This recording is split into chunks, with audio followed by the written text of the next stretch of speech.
സുഹൃത്തുക്കളെ, വലിയ ദീൻ 2 2019 ഡിസംബറിൽ ഇപ്പം നിൽക്കുന്ന ഈ സ്ഥലത്ത് നിന്നിട്ടാണ് മതനിരാസം പരസ്യമായിട്ട് തുറന്ന് പ്രഖ്യാപിച്ചുകൊണ്ട് വലിയ ദീൻ എന്ന് പറയുന്നതിൻ്റെ ആദ്യ പ്രസൻറ്റേഷൻ ചെയ്യുന്നത്. അന്ന് ഒരു മതവിശ്വാസിയായിരുന്ന ഞാൻ മതത്തിൽ ജീവിച്ച് മതത്തിൽ നിന്ന് പുറത്തെത്തുന്ന നാൾ വഴികളും ആ കാലഘട്ടത്തിലെ അനുഭവങ്ങളും മതനിരാസത്തിലേക്ക് പോകുന്ന സമയത്തുണ്ടായിട്ടുള്ള തീക്ഷ്ണമായിട്ടുള്ള കുറേ അനുഭവങ്ങളും വ്യക്തിപരമായിട്ടുള്ള കുറേ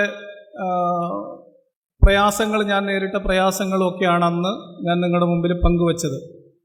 വാസ്തവത്തിൽ അന്ന് ഇസ്ലാം എന്ന് പറയുന്ന മതത്തിൻ്റെ സാധാരണഗതിയിൽ വിശ്വാസികളൊക്കെ മതവിമർശകർക്ക് അല്ലെങ്കിൽ മതവിമർശകരെന്തെങ്കിലുമൊക്കെ ഇസ്ലാമിൻ്റെ അസഹിഷ്ണുതയ്ക്കെതിരെ പറയുമ്പോൾ പ്രയോഗിക്കാറുള്ള വളരെ പ്രധാനപ്പെട്ട ഒരു വാചകം ലക്കും ദീനുക്കും വലിയ ദീൻ. ഇസ്ലാം അല്ലെങ്കിൽ ഇസ്ലാമിസ്റ്റുകൾ ഒരു ജനാധിപത്യ രാജ്യത്ത് അല്ലെങ്കിൽ ഒരു മതനിരപേക്ഷ സമൂഹത്തിലൊക്കെ ജീവിക്കുമ്പോൾ പറയുന്ന ഒരു കപടവാദമാണ് യഥാർത്ഥത്തിൽ ലക്കും ദീനുക്കും വലിയ ദീൻ. ഇസ്ലാമിൽ അങ്ങനെ ഒരു ലക്കും ദീനുക്കും വലിയ ദീൻ ഇല്ല. അത് ഞാൻ 2019 പറയാൻ വെച്ച കാര്യമാണ്.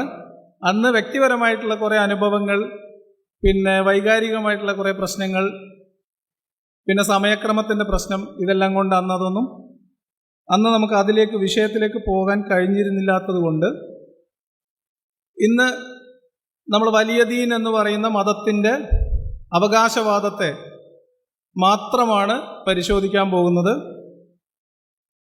സമകാലികമായിട്ടുള്ള ചില സംഭവങ്ങളിലൂടെ നമ്മൾ ആ വിഷയത്തിലേക്ക് കടക്കുകയാണ്. ഞാൻ ആദ്യം തുടങ്ങുമ്പോൾ ഇസ്ലാമിൽ ഇക്റാഹില്ല എന്ന് പറഞ്ഞാൽ നിർബന്ധമില്ല, ഒരു തരത്തിലും ബലാത്കാരമില്ല എന്നൊക്കെയുള്ള ഇവരുടെ സ്ഥിരം വാദം ഉറക്കെ പറയുന്ന വിശ്വാസികളുടെ മുമ്പിലേക്ക് ഞാൻ ഈ ഒരു പിക്ചർ തരുന്നു. ഇപ്പം നിങ്ങൾ കാണുന്നത് 23 വയസ്സ് മാത്രം പ്രായമുള്ള 2 യുവാക്കളുടെ ചിത്രമാണ്. അതിനൊരു വശത്ത് നിങ്ങൾ ഒരു പെൺകുട്ടിയുടെ ചിത്രവും കാണും. മഹ്സ അമീനിയാണ് ആ പെൺകുട്ടി. ഹിജാബ് പ്രോപ്പറായിട്ട് ധരിച്ചിട്ടില്ല എന്ന കാരണത്തിൻ്റെ പേരിൽ ഇറാനിലെ മത പോലീസ് അറസ്റ്റ് ചെയ്യുകയും അവരുടെ മർദ്ദനത്തിനിരയായിട്ട് കൊല ചെയ്യപ്പെടുകയും ചെയ്ത പെൺകുട്ടിയുടെ പേരാണ് മഹ്സ അമീനി. 23 വയസ്സ് മാത്രം പ്രായമുള്ള ഒരു പെൺകുട്ടി, ഹിജാബ് ധരിച്ചിരുന്ന പെൺകുട്ടിയാണ്. നമ്മൾ ആ ഭാഗത്തേക്ക് കുറച്ചുകൂടി വിശദമായിട്ട് വരും. അവരുടെ മരണത്തിൽ അല്ലെങ്കിൽ അവരുടെ കൊലപാതകത്തിൽ പ്രതിഷേധിച്ചുകൊണ്ട് ഇറാനിലെ തെരുവീതികളിൽ ചെറിയ കുട്ടികളും മുതിർന്നവരും സ്ത്രീയും പുരുഷനും ഭേദമില്ലാതെ തെരുവിൽ പ്രക്ഷോഭങ്ങൾ നടത്തുന്നു, സമരം നടത്തുന്നു. ആ സമരത്തെ ലോകം മുഴുവൻ ഏറ്റെടുക്കുന്നു, അത് ചർച്ചയാവുന്നു. വാർത്താ മാധ്യമങ്ങളിലൊക്കെ വലിയ പ്രശ്നമായിട്ട്, ഇറാൻ സർക്കാരിന് തന്നെ വലിയ പ്രശ്നമായിട്ട് അത് വരുന്നു. ആ ഘട്ടത്തിൽ സമരക്കാരെ നേരിടാൻ ഒരു നിയമം ഇറാൻ ഉപയോഗപ്പെടുത്തുകയാണ്. അവരുടെ ഇസ്ലാമിക് പീനൽ കോഡിലെ 7ാമത്തെ ചാപ്റ്ററിലുള്ള ഒരു നിയമമാണ് മെഹ്റബ ആക്ട്. ആ മെഹ്റബ നിയമം അനുസരിച്ച് തൂക്കിലേറ്റപ്പെട്ട 2 വ്യക്തികളുടെ ചിത്രമാണ് നിങ്ങളിവിടെ കാണുന്നത്. അവർ ചെയ്ത കുറ്റം ഒരു സഹജീവിയുടെ മരണത്തിൽ അല്ലെങ്കിൽ കൊലപാതകത്തിൽ, അതിക്രമത്തിൽ പ്രതിഷേധിച്ചുകൊണ്ട് അവർക്ക് നീതിക്ക് വേണ്ടി തെരുവിലിറങ്ങി എന്നത് മാത്രമാണ്. മജീദ് റസ എന്നാണ് ഇദ്ദേഹത്തിൻ്റെ പേര്. 23 വയസ്സാണ്. ഇദ്ദേഹത്തിൻ്റെ അതിവൈകാരികമായിട്ടുള്ള ഒരു ദൃശ്യം നമ്മൾ ഈ അടുത്ത് കണ്ടു. അതിലേക്കൊക്കെ നമ്മൾ വിശദമായിട്ട് വരും. ഇദ്ദേഹത്തിൻ്റെ പേര് മൊഹസേൻ ഷഖാരി എന്നാണ്. ഇദ്ദേഹവും 23 വയസ്സുകാരനാണ്. ചെയ്ത കുറ്റം മഹ്സ അമീനി എന്ന പെൺകുട്ടിയുടെ കൊലപാതകത്തിൽ പ്രതിഷേധിച്ച് അവർക്ക് നീതിക്ക് വേണ്ടി തെരുവിൽ സമരം ചെയ്തു എന്ന കുറ്റമാണ്. അപ്പോൾ ദീനിൽ ബലാത്കാരമില്ല എന്നതിൻ്റെ ഏറ്റവും പുതിയ തെളിവാണ് നിങ്ങളുടെ മുമ്പിലുള്ള ഈ 3 ജീവനുകൾ. വിശ്വാസികളായ 3 മനുഷ്യരുടെ ജീവൻ കുരുതി കൊടുത്ത് ലക്കും ദീനുക്കും വലിയ ദീനും ലാ ഇക്റാഹ ദീനും ആചരിക്കുന്ന ഇറാനിൽ നിന്നുള്ള വാർത്തയാണ് നിങ്ങളിപ്പോൾ കണ്ടത്. നമ്മൾ ഈ വിഷയത്തിലേക്ക് തിരിച്ചു വരും. അപ്പം എന്ത് പറയുമ്പോഴും നമ്മൾ ഡാറ്റ വെച്ച് പറയണം എന്നാണ് ഇപ്പോൾ പുതിയ ഇസ്ലാമിസ്റ്റുകളുടെ, ന്യൂജൻ ഇസ്ലാമിസ്റ്റുകളുടെ ഒരു വാദം.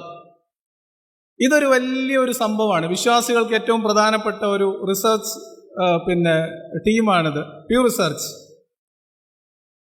ഇവരുടെ ഏറ്റവും പുതിയതല്ല, 2013 അവർ പ്രസിദ്ധീകരിച്ച ഒരു കണക്കുണ്ട്, അല്ലെങ്കിൽ ഒരു പഠനമുണ്ട്, റിപ്പോർട്ടുണ്ട്. The worlds Muslim religion, politics and society. ഈ പഠനത്തെ ആസ്പദമാക്കിയിട്ടുള്ള ഒരു ചെറിയ കാര്യത്തിലൂടെ നമ്മൾ വലിയ ദീനിലേക്ക് പോകും. അങ്ങനെ പോകുമ്പോൾ പ്യൂ റിസർച്ച് എന്താണ് എന്ന് എല്ലാവർക്കും അറിയാം. അപ്പം അറിയാത്ത ആളുകൾക്ക് വേണ്ടി അതൊന്ന് ഞാൻ പരിചയപ്പെടുത്തുകയാണ്. പ്യൂ റിസർച്ചാണ് ലോകത്ത് ഇസ്ലാം വളരുന്നു, നിങ്ങൾ എത്ര കുരച്ചിട്ടും കാര്യമില്ല, നിങ്ങൾ എന്ത് പറഞ്ഞിട്ടും കാര്യമില്ല, ലോകത്തെ ഏറ്റവും വേഗത്തിൽ വളരുന്ന മതം, ഏറ്റവും ഫാസ്റ്റസ്റ്റ് ഗ്രോയിങ് റിലീജിയൻ ഇസ്ലാമാണ് എന്ന വിശ്വാസികളുടെ തള്ളു കേൾക്കാത്ത ഒരു മനുഷ്യനും ഇന്ന് കേരളത്തിൽ ജീവിച്ചിരിപ്പില്ല. അവരാ തള്ളിനു വേണ്ടി ആസ്പദമാക്കുന്ന റിസർച്ച് നടത്തിയ അതേ ടീമാണ് ഞാൻ നേരത്തെ പറഞ്ഞ റിസർച്ചും നടത്തുന്നത്. അവര് ഇസ്ലാമാണ് ലോകത്തിലെ ഏറ്റവും വേഗത്തിൽ വളരുന്ന മതം എന്ന് സ്ഥാപിക്കാൻ വേണ്ടി എടുക്കുന്ന ഒരു ചാർട്ടാണിത്. അതിൻ്റെ മുകളിൽ എഴുതിയിട്ടുള്ള ഫസ്റ്റ് സെന്റൻസ് ആണ് അവർ സാധാരണ ഉപയോഗിക്കുക. Global Muslim population is expected to grow at a faster rate than a non Muslim population. ഇതാണ് കണക്ക്. 2030 ആകുമ്പോഴത്തേക്ക് ലോക ജനസംഖ്യയുടെ 26.4% മുസ്ലിങ്ങളായിരിക്കും. എന്ന് പറഞ്ഞാൽ ഇസ്ലാം ആയിരിക്കും ലോകത്തിലെ ഏറ്റവും വലിയ മതം എന്നതാണ് ഇവരുടെ പ്രഡിക്ഷൻ. ഇത്രയും ഭാഗം അവരെടുക്കും. എന്നാൽ ഇതേ റിസർച്ച് പേപ്പറിൻ്റെ കുറച്ചങ്ങോട്ട് ഒരു 2-3 പേജ് മറിച്ച് പോയി കഴിഞ്ഞാൽ കിട്ടുന്ന ഒരു കണക്ക്, main factors driving population growth എന്ന് പറയുന്ന ഒരു പേജ് കൂടി അതിനകത്ത് തന്നെയുണ്ട്. അത് ഞാൻ ജസ്റ്റ് നിങ്ങളെ കാണിക്കുന്നു എന്ന് മാത്രം. അതിന് വലത് സൈഡിൽ എഴുതിയിട്ടുള്ളത് ടേബിൾ ഓഫ് കണ്ടന്റ് ആണ്. എന്തൊക്കെ കാരണം കൊണ്ടാണ് ലോകത്ത് ഇസ്ലാമിക ജനസംഖ്യ ഇങ്ങനെ വളർന്നുകൊണ്ടിരിക്കുന്നത് എന്നതിൻ്റെ അക്കമിട്ട് എഴുതിയ 9 കാരണങ്ങളിൽ 9ാമത്തേതാണ് ഞാൻ ആ പച്ച കളറിൽ അവിടെ മാർക്ക് ചെയ്തിട്ടുള്ളത്. അതാണ് കൺവേർഷൻ. ഇനി ആദ്യത്തെ ഏറ്റവും പ്രധാനപ്പെട്ട കാരണം എന്താണ്? ഏറ്റവും പ്രധാനപ്പെട്ട കാരണം നമ്മൾ മാന്യമായ ഭാഷയിൽ പറയാം, ഫെർട്ടിലിറ്റിയാണ്. ഫെർട്ടിലിറ്റി എന്ന് പറയുമ്പോൾ ഫെർട്ടിലിറ്റി റേറ്റ്, ഫെർട്ടിലിറ്റി ഏജിലുള്ള പോപ്പുലേഷൻ, ഇവരുടെ ഇങ്ങനെയുള്ള കുറേ കണക്കുകളുടെ അടിസ്ഥാനത്തിൽ ഇസ്ലാമിൽ അല്ലെങ്കിൽ മുസ്ലിങ്ങളുടെ ജനസംഖ്യ വർദ്ധിച്ചു കൊണ്ടിരിക്കുന്നു എന്നതൊരു ഫാക്ട് തന്നെയാണ്. അപ്പം ഞാൻ എന്തുകൊണ്ടാണ് പറയുന്നത് വെച്ചാൽ, പ്യൂ റിസർച്ചിൽ ഇനി നിങ്ങൾക്ക് ആർക്കും സംശയം തോന്നരുത്, വിശ്വാസികൾക്ക് അംഗീകരിക്കാൻ പറ്റുന്ന ഒരു സൈറ്റാണ്. അതേ സൈറ്റിൻ്റെ ഞാൻ നേരത്തെ പറഞ്ഞ സൈറ്റിൻ്റെ ഒരു പഠനത്തിൻ്റെ മറ്റൊരു പേജിലേക്ക് നമ്മൾ പോകും. ഇവര് 3 ഭൂഖണ്ഡങ്ങളിലായിട്ട്, ഏഷ്യ, ആഫ്രിക്ക, യൂറോപ്പ് ഉൾപ്പെടെ 3 ഭൂഖണ്ഡങ്ങളിലായി 39 രാജ്യങ്ങളിൽ 10 ലക്ഷത്തിലധികം മുസ്ലിങ്ങൾ താമസിക്കുന്ന പോപ്പുലേഷനുള്ള രാജ്യങ്ങളിൽ നടത്തിയിട്ടുള്ള ഒരു സർവേയുടെ അടിസ്ഥാനത്തിൽ തയ്യാറാക്കിയിട്ടുള്ള ഒരു പഠന റിപ്പോർട്ടാണിത്. ആ പഠന റിപ്പോർട്ട് പ്രകാരം, ആ പഠനത്തിന്റെ പ്രത്യേകത 80ലധികം ഭാഷകളും ഉപഭാഷകളും ഉൾപ്പെടെ 38,000-ഓളം ഫേസ് ടു ഫേസ് ഇന്റർവ്യൂ ഈ പഠനത്തിന് വേണ്ടി അവർ ഉപയോഗിച്ചിട്ടുണ്ട്. ആ പഠനത്തിലൂടെ അവരെത്തിപ്പെട്ട ഒരു നിഗമനം എന്ന് പറയുന്നത്, അല്ലെങ്കിൽ അവർക്ക് കിട്ടിയിട്ടുള്ള ഒരു കണക്കനുസരിച്ച്, മുസ്ലിം പോപ്പുലേഷൻ കൂടുതലുള്ള പ്രദേശങ്ങളിലെ ആളുകൾ, വിശ്വാസികൾ, അവരെല്ലാവരും നിലവിലുള്ള ശരീഅത്ത് നിയമത്തെ അംഗീകരിക്കുകയോ ശരീഅത്ത് നിയമത്തിന് കട്ടി പോരെയെങ്കിൽ ശക്തമായിട്ടുള്ള ശരീഅത്ത് നിയമം ആ നാട്ടിലൊക്കെ നടപ്പിലാക്കണം എന്ന് ആഗ്രഹിക്കുകയോ ചെയ്യുന്നവരാണ് എന്നാണ് കണക്ക്. രാജ്യങ്ങൾ തിരിച്ചുള്ള കണക്ക് അവിടെ കൊടുക്കുന്നുണ്ട്. സൗത്ത് ഏഷ്യയിലെ ഓൾമോസ്റ്റ് 84% ഓഫ് മുസ്ലിം പോപ്പുലേഷൻ അവരുടെ അഭിപ്രായ പ്രകാരം ശരീഅത്ത് നിയമം നാട്ടിൽ നടപ്പാക്കണം എന്നാണ്. ഏറ്റവും കുറവ് സെൻട്രൽ ഏഷ്യയിലാണ്, അതിന് തൊട്ടുമുകളിൽ ഈസ്റ്റേൺ യൂറോപ്പ്. ഇങ്ങനെയാണ് ശരീഅത്ത് നിയമം പുൽകാൻ ആഗ്രഹിക്കുന്ന ഒരു വലിയ സമൂഹം ലോക മുസ്ലിങ്ങൾക്കിടയിൽ ഇന്നും ജീവിച്ചിരിപ്പുണ്ട് എന്ന വസ്തുത ഈ റിസർച്ചിൽ നിന്ന് എടുക്കുമ്പോൾ അതിന് ഇടത്തെ അറ്റത്ത് കാണുന്ന ഞാൻ ഹൈലൈറ്റ് ചെയ്തിട്ടുള്ള ഭാഗം വായിച്ച് ഞാൻ ഒരുപാട് ചിരിച്ചുപോയി. അതിൽ ഭൂരിപക്ഷം ആളുകളും ശരീഅത്ത് നിയമം പുൽകണം എന്നാഗ്രഹിക്കുന്നവരിൽ ഏറിയ കൂറും അത് കേവലം സിവിൽ നിയമങ്ങളിൽ മാത്രം മതി എന്ന അഭിപ്രായക്കാരാണ്. കട്ടവന്റെ കൈമട്ടുക തുടങ്ങിയിട്ടുള്ള ഏർപ്പാടൊന്നും വേണ്ട, വ്യഭിചരിച്ചവനെ എറിഞ്ഞു കൊല്ലാന്നൊന്നും അത്രക്കൊന്നും പോണ്ട, നിക്കാഹ്, തലാക്ക്, കുടുംബ പാരമ്പര്യ സ്വത്ത്, ഇത്തരം കാര്യങ്ങളിലൊക്കെ ശരീഅത്ത് തന്നെയാണ് നമുക്ക് പ്രിയം. ബാക്കിയുള്ള ഏർപ്പാടൊക്കെ മേലേക്ക് തട്ടുന്ന ആയതുകൊണ്ട് അവർക്ക് വലിയ താല്പര്യമില്ല എന്നുള്ളതാണ്. അപ്പം ഞാനിതെന്താ പറഞ്ഞു വെച്ചാൽ, ക്രിമിനൽ നിയമങ്ങളിൽ പോലും അത്തരം നിയമങ്ങൾ ആവശ്യമില്ല എന്ന് പറയുമ്പോഴും ഈ നിയമങ്ങളിലൊക്കെ ശരീഅത്ത് നിയമം ശക്തമായി നടപ്പിലാക്കണം എന്നാഗ്രഹിക്കുന്ന വിശ്വാസികളിൽ ഭൂരിപക്ഷം ആളുകളും ഒരു കാര്യത്തിൽ അവർ ഒറ്റക്കെട്ടാണ്. അതാണ് what do Shiriya supporters want എന്ന ടൈറ്റിലിന്റെ താഴെ ഏറ്റവും വലത്തെ അറ്റത്ത് കൊടുത്തിട്ടുള്ളത്, എക്സിക്യൂട്ടിംഗ് ദോസ് ഹൂ ലീവ് ഇസ്ലാം.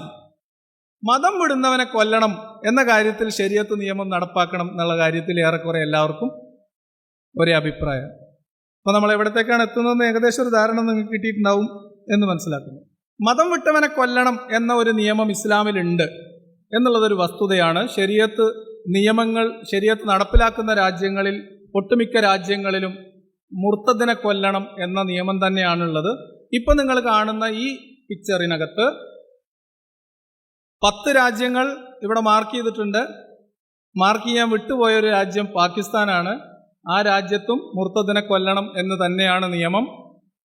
ഇതിൻ്റെ 2 ഇരട്ടിയിലധികം രാജ്യങ്ങളിൽ, ഇസ്ലാമിക രാജ്യങ്ങളിൽ, ഏകദേശം 30ഓളം രാജ്യങ്ങളിൽ മതനിരാസത്തോടൊപ്പം മതവിമർശനം കൂടി വരുമ്പോൾ ബ്ലാസ്ഫമി കുറ്റം ചുമത്തി ആജീവനാന്തം ജയിലിലിടുകയോ കഠിനമായിട്ടുള്ള തടവ് ശിക്ഷ വിധിക്കുകയോ മറ്റു ശിക്ഷാവിധികൾ ഏർപ്പെടുത്തുകയോ ചെയ്യുന്ന രാജ്യങ്ങളാണ് ഒട്ടുമിക്ക ഇസ്ലാമിക രാജ്യങ്ങളും എന്ന് നമ്മൾ മനസ്സിലാക്കാം.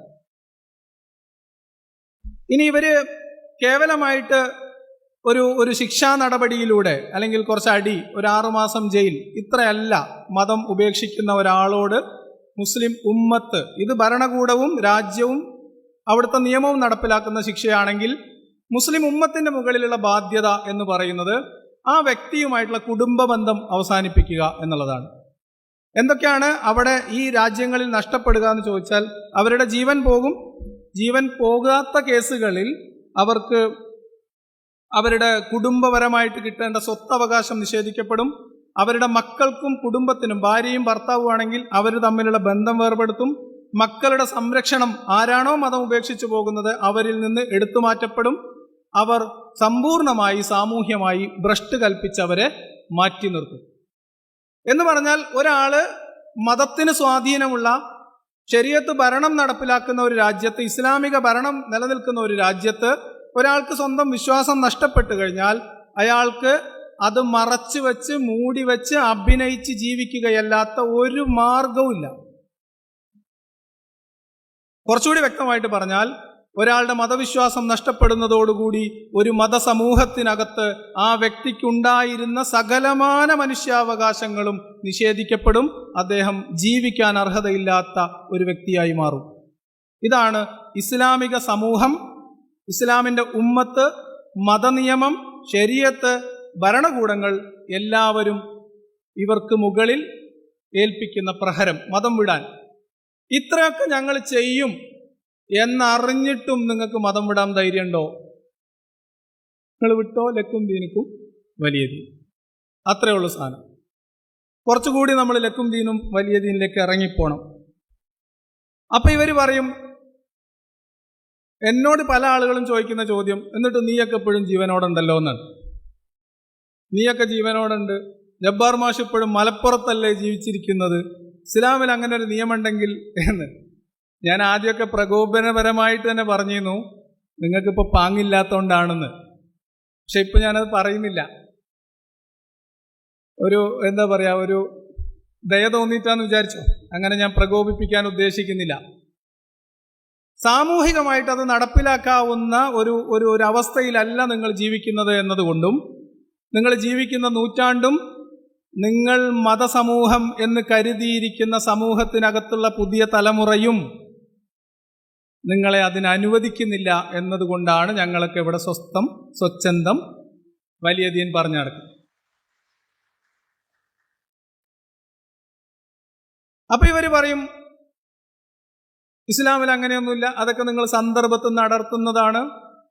ഇസ്ലാമൊക്കെ കഴുത്തരിയ എന്ന് പറഞ്ഞാൽ ഒരു 100 കഴുത്തരിയാണെങ്കിലും അത് കാരുണ്യത്തിന്റെ അരിച്ചിൽ മാത്രമേ നമ്മൾ ഇസ്ലാമിലുള്ളൂ. കാരുണ്യമില്ലാത്ത കഴുത്തുവട്ടൽ പോലും ഇസ്ലാമിലില്ല എന്നൊക്കെ പറഞ്ഞിട്ട് വരും. പിന്നെ ഒരു പ്രധാനപ്പെട്ട സംഭവം സന്ദർഭത്തിൽ നടത്തലും. അതൊക്കെ കഴിഞ്ഞിട്ട് പറയും നിങ്ങൾ പറയുന്നതൊന്നുമല്ല ഇസ്ലാം. ഇസ്ലാം എന്ന് പറഞ്ഞാൽ ഏകോദര സഹോദര്യമാണ്, മാനവികതയാണ് ഇസ്ലാമിന്റെ മുഖമുദ്ര. എന്നിട്ട് പറയും നിങ്ങളെ നാം സൃഷ്ടിച്ചിരിക്കുന്നത് ഒരാണിൽ നിന്നും പെണ്ണിൽ നിന്നുമാകുന്നു. നിങ്ങളെ തിരിച്ചറിയാൻ വേണ്ടിയാണ് നിങ്ങളെ വ്യത്യസ്ത ഗോത്രങ്ങളും മതങ്ങളും ഒക്കെ ആക്കി മാറ്റിയത്.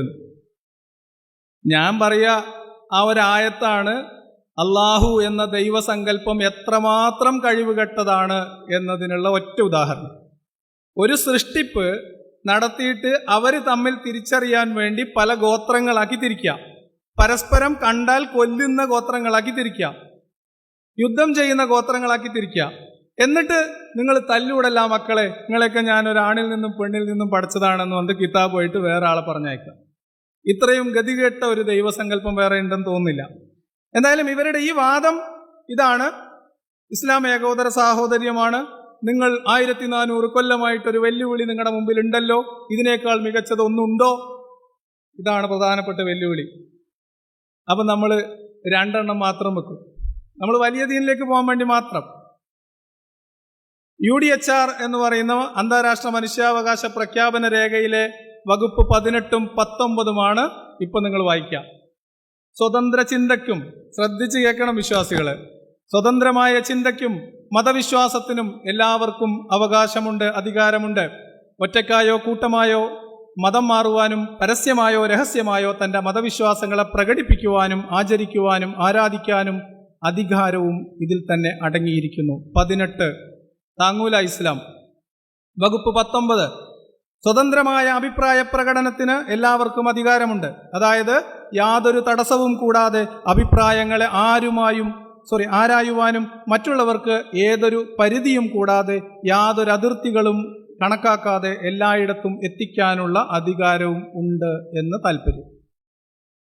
ഇതിനകത്ത് 2 കാര്യങ്ങളാണ് വരുന്നത്: ലക്കും ദീനുക്കും വലിയ ദീൻ, അതുപോലെ തന്നെ ബ്ലാസ്ഫമി ലോ എന്ന് പറയുന്ന നിയമം മനുഷ്യത്വ വിരുദ്ധമാണ് എന്ന പ്രഖ്യാപനം. ഈ 2 എണ്ണം. നിങ്ങൾക്ക് അഭിപ്രായമുണ്ട് മതത്തെക്കുറിച്ച്, നിങ്ങൾക്ക് പറയാം. നിങ്ങൾക്ക് ആരാധിക്കണം തോന്നുന്നുണ്ടോ, നിങ്ങൾക്ക് ആരാധിക്കാം. വിശ്വസിക്കണോ, വിശ്വസിക്കാം. ഇതാണ് അന്താരാഷ്ട്ര മനുഷ്യാവകാശ പ്രഖ്യാപന രേഖയുടെ 18ഉം 19ഉം വകുപ്പ്. ഞാൻ ചോദിക്കുന്നത്, ഇതിൻ്റെ ഒരു 10-1 തൂക്കം ഉള്ള ഒരു ഖുർആൻ വചനം സന്ദർഭത്തിൽ നിന്ന് അടർത്താതെ കൊണ്ടുവരാൻ ഞാനിതാ വെല്ലുവിളിക്കുന്നു. വരൂ, നമുക്ക് കാണാം. അപ്പൊ ഇതാണ് നമ്മൾ തിരിച്ച് ലക്കും ദീനുക്കും വലിയ ദീനിലേക്ക് വരും. ഇതൊക്കെ ഞങ്ങളുടെ മതത്തിലുണ്ട്, അങ്ങനെ നിർബന്ധമൊന്നുമില്ല, നിങ്ങൾക്ക് വേണേ വിശ്വസിച്ചാൽ മതി. ഞങ്ങളെ നബിയും പണ്ടത് പറഞ്ഞിട്ടുണ്ട്, നിങ്ങൾക്ക് നിങ്ങളെ മതം, എനിക്ക് എൻ്റെ മതം. ഇതിനെക്കുറിച്ച് ജബ്ബാർ മാഷ് പറയാറുള്ള ഒരു ചരിത്രം അല്ലെങ്കിൽ അതിൻ്റെ ഒരു പശ്ചാത്തലം അവിടെയുണ്ട്. ഞാൻ കുറച്ചുകൂടി വ്യത്യസ്തമായിട്ടുള്ള പശ്ചാത്തലം പറയണം മാഷെ. ഇത് മുഹമ്മദ് അവരുമായിട്ട് കോംപ്രമൈസ് ചെയ്യാൻ വേണ്ടി പോയതല്ല, എൻ്റെ വേർഷനാണ്, എനിക്ക് വേറെ തഫ്സീറിന് കിട്ടിയതാ. മുഹമ്മദിന്റെ ശല്യം സഹിക്കാൻ വയ്യാണ്ട് മക്ക ഖുറൈശികളെല്ലാവരും കൂടി മുഹമ്മദിനെ വിളിച്ചു. വാ മുഹമ്മദേ, നമുക്കിത് സെറ്റിൽ ചെയ്യാം. നീ ഞങ്ങളെ ദൈവങ്ങൾ എങ്ങനെ ചീത്ത വിളിച്ച് പറയല്ല, നീ ഒന്ന് അടങ്ങ്. ഒരു കാര്യം ചെയ്യ്, ഇതിപ്പം പാപകാരണന്മാരായിട്ട് നമ്മളെല്ലാവരും ആരാധിക്കുന്ന ദൈവങ്ങളാണല്ലോ, 1 കൊല്ലം ഞങ്ങളെ കൂടെ കൂടും, നമുക്കിതൊക്കെ ആരാധിക്കാം. ഓക്കെ, 1 കൊല്ലം ഞങ്ങൾ അള്ളാനെ മാത്രം നിന്റെ കൂടെ ആരാധിക്കാം. ഏതാണ് മികച്ചതെന്ന് നമുക്ക് നോക്കാം. അതിനു മുൻപ് വേറൊരു ഓഫർ കൊടുത്തു എന്ന് പറയുന്നുണ്ട്, നമുക്ക് ഇതിനെ പുറകെ പറയാം. അപ്പം മുഹമ്മദിന് ദേഷ്യം പിടിച്ചിട്ട് ഇറക്കിയ ആയത്താണ്, നിങ്ങൾ ആരാധിക്കുന്നതിന് എനിക്ക് വേണ്ട, നിങ്ങൾ ആരാധിക്കുന്നതിന് അല്ല, ഞാൻ ആരാധിക്കുന്നതിന് നിങ്ങൾക്കും തരില്ല, ഞാനത് ചെയ്യാനും പോകുന്നില്ല, നിങ്ങളത് ചെയ്യാനും പോകുന്നവരല്ല, നിങ്ങൾക്ക് നിങ്ങളെ മതം, എനിക്ക് എൻ്റെ മതം. ഈ സന്ദർഭത്തിലാണ് ഇവർ പറയുക, മുഹമ്മദ് നബിയുടെ ആദർശത്തിലുള്ള എന്താ പറയുക, ഉറച്ച നിലപാടിൻ്റെ അടയാളമാണ് അദ്ദേഹം. ഒന്നുമല്ല, നിങ്ങളൊന്ന് കണ്ണടച്ച് ആലോചിക്കുക. ഒരാളൊരു രാജ്യം വെട്ടിപ്പിടിക്കാൻ പോകുന്നു. മക്ക എന്ന് പറയുന്ന പ്രദേശത്തിൻ്റെയും കഅബയുടെയും അധികാരം കൈക്കലാക്കാൻ പദ്ധതിയൊരുക്കി ഖദീജയുടെ ഒത്താശയോടുകൂടി മക്കയിൽ പ്രവർത്തിക്കുന്ന മുഹമ്മദ് ആരംഭശൂരത്വത്തിൻ്റെ കാലത്ത്, കച്ചറ മാത്രം നടക്കുന്ന, ഒരാളും കൈക്കാരില്ലാത്ത, ഒന്നിനും പാങ്ങില്ലാത്ത ഒരു കാലത്ത് മുഹമ്മദിന്റെ ശല്യം സഹിക്കാൻ വയ്യാതെ കുറച്ച് പെണ്ണ് കെട്ടിച്ചു കൊടുത്തിട്ടോ പൈസ കൊടുത്തിട്ടോ അതല്ലെങ്കിൽ അധികാരം വേണമെങ്കിൽ തന്നെ എന്തെങ്കിലുമൊക്കെ കൊടുത്തിട്ടോ മുഹമ്മദിനെ ഒതുക്കാം എന്ന ഖുറൈശികളുടെ സന്മനസ് മുഹമ്മദ് തട്ടിത്തെറിപ്പിക്കുന്നത് ആദർശധീരത കൊണ്ടല്ല, തുടക്കത്തിൻ്റെ ആവേശം കൊണ്ടാണ്. എന്തുകൊണ്ടാണ് ഞാനിത് പറയുന്നതെന്ന് ചോദിച്ചാൽ, മുഹമ്മദിന് സ്വത്തും പണവും പെണ്ണും താല്പര്യമില്ലായിരുന്നു എന്ന വാദം പൂർണ്ണമായും തെറ്റാണ് എന്ന് മുക്കൗക്കിസ് രാജാവിന് എഴുതിയ കത്തിനുള്ള മറുപടി നമ്മളോട് പറയും. 13 കൊല്ലം ഈ അടവൊക്കെ പറ്റി ഒന്നും നടക്കാണ്ട് പോയി. അപ്പൊ ആദ്യം വരുന്ന ഓഫർ നമ്മൾ ചെറിയ ഓഫറൊക്കെ നിരസിക്കൂലേ? സ്വാഭാവികമല്ലേ? എനിക്കതൊന്നും വേണ്ട, എൻ്റെ ലക്ഷ്യം വേറെയാണ്. ആ ലക്ഷ്യം നടക്കാതെ മദീനയിലേക്ക് പോയിട്ട് മദീനയിൽ ഏറെക്കുറെ കാര്യങ്ങളൊക്കെ കൈകാര്യം ചെയ്തു വന്നിട്ട് പുള്ളിക്കൊരാഗ്രഹം, നമുക്ക് റോമാ സാമ്രാജ്യം കൂടി പിടിച്ചടക്കണം. അതിൻ്റെ ആദ്യ പടി എന്നോണം എഴുതിയ കത്തിന് മറുപടിയായിട്ട് മുക്കൗക്കിസ് രാജാവ് കൊടുത്തയച്ചത് എന്താണ് എന്ന് ഹദീസ് ഗ്രന്ഥങ്ങളിൽ അല്ലെങ്കിൽ തഫ്സീറുകളിൽ എഴുതി വച്ചിട്ടുണ്ട്. അതിലേറ്റവും പ്രധാനപ്പെട്ടത് കുറച്ച് ആഭരണങ്ങൾ, സ്വത്ത്, പിന്നെ 2 കന്യകകളായ അടിമ സ്ത്രീകളായിരുന്നു.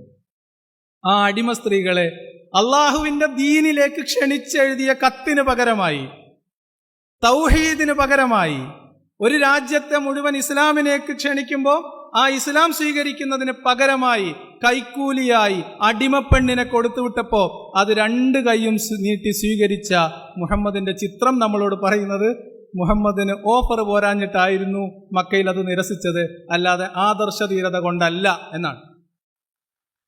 എനിവേ, നമ്മളെ വിഷയം അതല്ലാത്തത് കൊണ്ട് നമ്മൾ ലക്കും ദീനുക്കും വലിയ ദീനിലേക്ക് ചുരുങ്ങുന്നു. അപ്പൊ ഇവരിവിടെ പറയുന്നത് ലക്കും ദീനുക്കും വലിയ ദീനാണ് എന്നാണ്.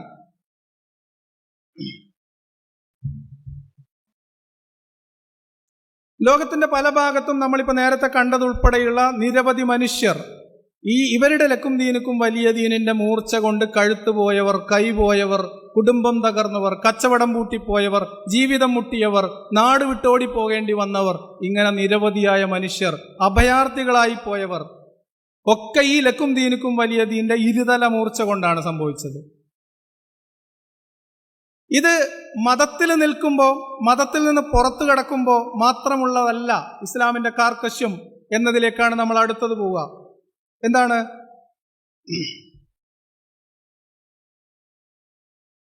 ഒരാൾ മതവിശ്വാസിയായിരിക്കെ അയാൾ എന്ത് ചെയ്യണം എന്ന കാര്യത്തിലും ഇസ്ലാമിന് കാർക്കശ്യമുണ്ട്. നിങ്ങൾ കേവലം വിശ്വാസിയായി മുർത്തദായി പോയില്ല എന്നതുകൊണ്ടായില്ല. മതം നിഷ്കർഷിക്കുന്നത് പോലെ നിങ്ങളുടെ നടത്തവും ഇരുത്തവും ആരാധനയും നിങ്ങളെ തലയിലെ മക്കനെയും കൃത്യമായി പാലിക്കുന്നുണ്ട് എന്നുറപ്പുവരുത്താനുള്ള സംവിധാനം ഇസ്ലാമിക ഭരണകൂടം ഏർപ്പാടാക്കും. അങ്ങനെ നമ്മളിവിടെ ഹിജാബ് അഴിക്കാനുള്ള കുട്ടികൾ ഹിജാബ് അഴിക്കുമ്പോൾ, അല്ലെങ്കിൽ ഹിജാബ് എന്ന് പറയുന്ന അല്ലെങ്കിൽ ബുർഖ എന്ന് പറയുന്ന ഒരു ഇസ്ലാമിക വസ്ത്രത്തിനെതിരെ നമ്മൾ പറയുമ്പോൾ ഇവർ പറയും അതൊക്കെ അവരുടെ ചോയ്സ് അല്ലേ, അതവർക്ക് ഇഷ്ടമുണ്ടായിട്ട് ധരിക്കുന്നതല്ലേ, ലാ ഇക്റാഹ ഫിദ്ദീൻ, ഇസ്ലാമിൽ അങ്ങനെ ബലം പ്രയോഗിച്ചൊന്നും ആരും ഒന്നും ചെയ്യിപ്പിക്കുന്നില്ലല്ലോ. അപ്പം നിങ്ങൾക്ക് 2 സാധനം ഞാൻ കൊണ്ട കൈ തന്നിട്ടുണ്ട്. 1 ലക്കും ദീനുക്കും വലിയ ദീൻ, 2 ലാ ഇക്റാഹ ഫിദ്ദീൻ. ഇത് രണ്ടും ഒരുമിച്ചെടുത്താണ് നമ്മൾ ഇനി പ്രയോഗിക്കാൻ പോകുന്നത്. ഇതാണ് ലാ ഇക്റാഹ ഫിദ്ദീൻ. മതത്തിന്റെ കാര്യത്തിൽ ബലപ്രയോഗമേ ഇല്ല, ഇത് മാത്രം പറയലോ കേട്ടോ, അതിന്റെ ബാക്കി വായിക്കൂല. സന്മാർഗം ദുർമാർഗത്തിൽ നിന്ന് വ്യക്തമായി വേർതിരിഞ്ഞിരിക്കുന്നു. എന്താണ് സന്മാർഗം? ഇസ്ലാം. ദുർമാർഗം ഇസ്ലാമികേതരമായതെല്ലാം ദുർമാർഗം. പക്ഷെ ഞങ്ങളുടെ ബലപ്രയോഗമൊന്നുമില്ല എന്നാണ്. ഇതിന്റെ അവതരണ പശ്ചാത്തലം 2 തരത്തിലാണ് പറയപ്പെടുന്നത്. ആ 2 തരത്തിൽ നിന്നും നമുക്ക് മനസ്സിലാക്കാവുന്നത്, നേരത്തെ ഞാൻ വലിയ ദീനിന്റെ അല്ലെങ്കിൽ ലക്കും ദീനുക്കും വലിയ ദീൻ പറയുമ്പോൾ മക്കയിൽ പിച്ച വെച്ച് നടക്കുന്ന ഇസ്ലാം ആയിരുന്നു എങ്കിൽ, മദീനയിലെ ബാലാരിഷ്ടതകൾ നിറഞ്ഞ തുടക്ക കാലഘട്ടത്തിൽ ബദർ യുദ്ധമൊക്കെ നടന്ന് കുറച്ച് സമ്പത്തൊക്കെ അവിടുന്നും ഇവിടുന്നും ചെറിയ ചെറിയ കൊള്ളയിലൂടെ സമാഹരിച്ചുകൊണ്ടിരിക്കുന്ന കാലഘട്ടത്തിൽ ഒരു കുടുംബത്തിലുള്ള കുറച്ച് പേര് ഇസ്ലാമിലേക്ക് വരുമ്പോൾ ബാക്കിയുള്ള ആളുകൾക്ക് ഇസ്ലാമിലേക്ക് വരാനുള്ള ഒരു നിർബന്ധം ചെലുത്താനുള്ള ഒരു സാധ്യതയൊന്നും ആയിട്ടില്ലാത്ത കാലത്ത് ഞങ്ങൾ എന്ത് ചെയ്യണം നബിയെ എന്ന് ചോദിക്കുമ്പോഴാണ് ലാ ഇക്റാഹ ഫിദ്ദീൻ എന്ന് പറയുന്നത്. അങ്ങനെ നിർബന്ധിച്ചൊന്നും കൊണ്ടുവരണ്ട, നിങ്ങൾ ഇങ്ങോട്ട് പോര്, ബാക്കി നമുക്ക് പതിയെ കൊണ്ടുവരാം എന്നുള്ളതാണ് നിലപാട്. അന്ന് അതിനുള്ള പാങ്ങേ ആയിട്ടുള്ളൂ. ഈ ലാ ഇക്റാഹ ഫിദ്ദീന്റെ കഥയും കഴിഞ്ഞു പോയാൽ, ലാ ഇക്റാഹ ഫിദ്ദീനെ നമ്മൾ 2 പീസായിട്ടാണ് എടുക്കുന്നത് കേട്ടോ.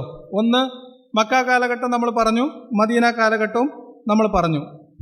ഇനി മതം സ്വീകരിക്കാനുള്ള നിർബന്ധത്തെ ലാ ഇക്റാഹ ഫിദ്ദീൻ എന്ന കാര്യത്തിൽ മതം നിർബന്ധിക്കാനുള്ള നിർബന്ധം, മതം സ്വീകരിക്കാൻ വേണ്ടി നിർബന്ധം ചെലുത്തുന്നുണ്ടോന്ന് വലിയ ദീൻ നമ്മൾ നോക്കിക്കഴിഞ്ഞു.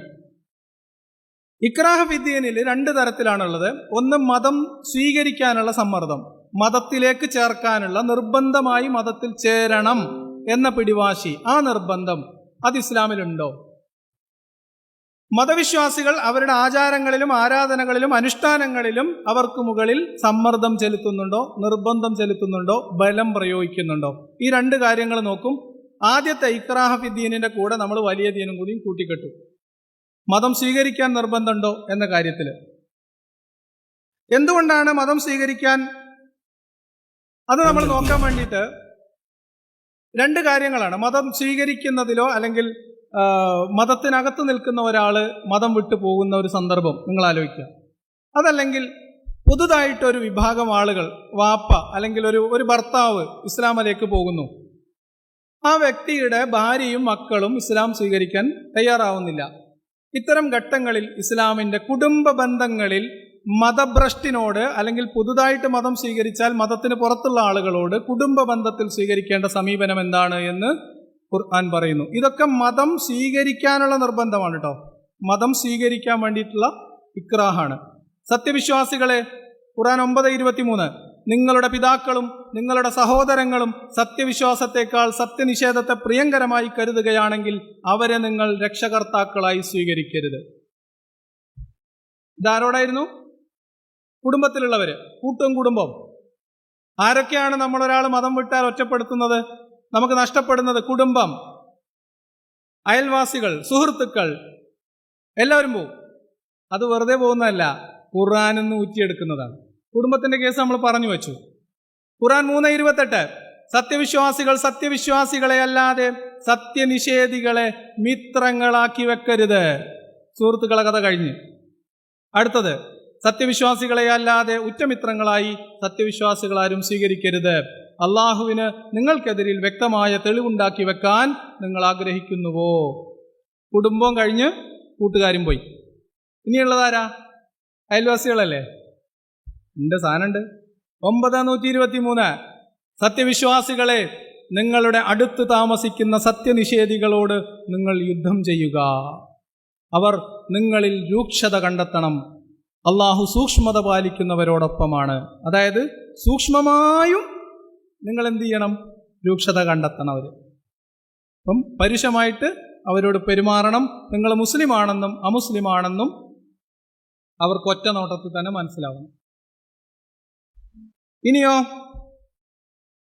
അപ്പൊ ഇതൊക്കെ ചേർത്ത് നമ്മൾ ഒറ്റ വാക്കിൽ ഇങ്ങനെ പറയും. ഇതൊക്കെ നമ്മൾ പറയുമ്പോൾ അവരുടെ ഒരു ന്യായം എന്താണെന്നറിയോ? അതൊന്നും നിങ്ങൾ അങ്ങനെ പറയുന്ന പോലെ എല്ലാവരോടും അല്ല, എല്ലാ അയൽവാസികളൊന്നുമില്ല, എല്ലാ കുടുംബക്കാരോടും ഇല്ല. പിന്നെ ആർക്കാ? മതകാര്യത്തിൽ നിങ്ങളോട് യുദ്ധം ചെയ്യാത്തവരോടൊന്നും പ്രശ്നമില്ല എന്നാണ്. അവരോടൊക്കെ നിങ്ങൾ നല്ല രീതിയിൽ വർത്തിക്കണം എന്ന് ഖുർആൻ കൽപ്പിക്കുന്നുണ്ട് എന്ന് കളവ് പറയും. ഖുർആൻ വചനം, അവരെടുക്കുന്ന ഖുർആൻ വചനം വായിച്ചോളൂ. മതകാര്യത്തിൽ നിങ്ങളോട് യുദ്ധം ചെയ്യാതിരിക്കുകയും നിങ്ങളുടെ വീടുകളിൽ നിന്ന് നിങ്ങളെ പുറത്താക്കാതിരിക്കുകയും ചെയ്യുന്നവരെ സംബന്ധിച്ചിടത്തോളം ബാക്കി വാക്കുകൾ സൂക്ഷ്മമായി വായിക്കുക. നിങ്ങളവർക്ക് നന്മ ചെയ്യുന്നതും നിങ്ങൾ അവരോട് നീതി കാണിക്കുന്നതും അള്ളാഹു നിങ്ങളോട് നിരോധിക്കുന്നില്ല. മനസ്സിലായോ? നിങ്ങൾ ഒരാൾ മരിക്കാൻ കിടക്കുമ്പോ തുള്ളി വെള്ളം കൊടുക്കണ്ടെന്നൊന്നും അള്ള പറഞ്ഞിട്ടില്ല. അള്ള അത്ര ക്രൂരനൊന്നുമല്ല. കൊടുക്കണയിൽ തെറ്റൊന്നുമില്ല. കൊടുക്കണം എന്ന ബാധ്യത അവർക്കില്ല. അനീതി കാണിക്കാൻ പാടില്ല എന്ന കൽപ്പന ഈ ഖുർആൻ വചനത്തിലില്ല. ഉണ്ടെങ്കിൽ കൊണ്ടുവര്. നിങ്ങൾ അവരോട് നീതി കാണിക്കുന്നതിൽ വിരോധമൊന്നുമില്ല. മനസ്സിലായോ? ഇതാണ് ഇവരുടെ ന്യായം. ഇനി ഈ ന്യായം പിടിച്ചു നിൽക്കുവോ? അടുത്ത ഖുർആൻ വചനം, സത്യവിശ്വാസികളെ യഹൂദരെയും. ഇനി ഇത് മറ്റു സമുദായങ്ങളിലുള്ള ആൾക്കാരെ കുറിച്ചുള്ളതാണ്. ഇതിലും നമുക്ക് 2 കാറ്റഗറി ഓഫ് ആളുകൾ എടുക്കണം. ഒന്ന് യഹൂദര്, മീൻസ് കിതാബിന്റെ ആളുകൾ, അഹ്ലു കിതാബും. 2 മുശ്രിക്കും. അഹ്ലു കിതാബിനെ കുറിച്ച് എന്താ പറയുന്നത്? സത്യവിശ്വാസികളെ യഹൂദരെയും ക്രൈസ്തവരെയും നിങ്ങൾ ഉറ്റമിത്രങ്ങളായി സ്വീകരിക്കരുത്. അവരാകട്ടെ അന്യോന്യം ഉറ്റമിത്രങ്ങളാണ് താനും. നിങ്ങളിൽ നിന്നാരെങ്കിലും അവരെ ഉറ്റമിത്രങ്ങളായി സ്വീകരിക്കുന്ന പക്ഷം അവനും അവരിൽപ്പെട്ടവൻ തന്നെയാണ്. അക്രമികളായ ആളുകളെ, നിങ്ങൾ ആരെങ്കിലും യഹൂദനെയോ ക്രിസ്ത്യാനിയെയോ കുറ്റമിത്രമായി സ്വീകരിച്ചാൽ നിങ്ങളുടെ പേര് അക്രമി. അള്ളാഹു നേർവഴിയിലാക്കുകയില്ല. ഏതെങ്കിലും ഇപ്പം എൻ്റെ വീട്ടുകാർ എന്നെ ഒഴിവാക്കിയില്ല, എനിക്ക് അവരോട് ഒരു പരിഭവമില്ല. കാരണം അവർ ഈ ഖുർആൻ വിശ്വസിക്കുന്നവരാണ്.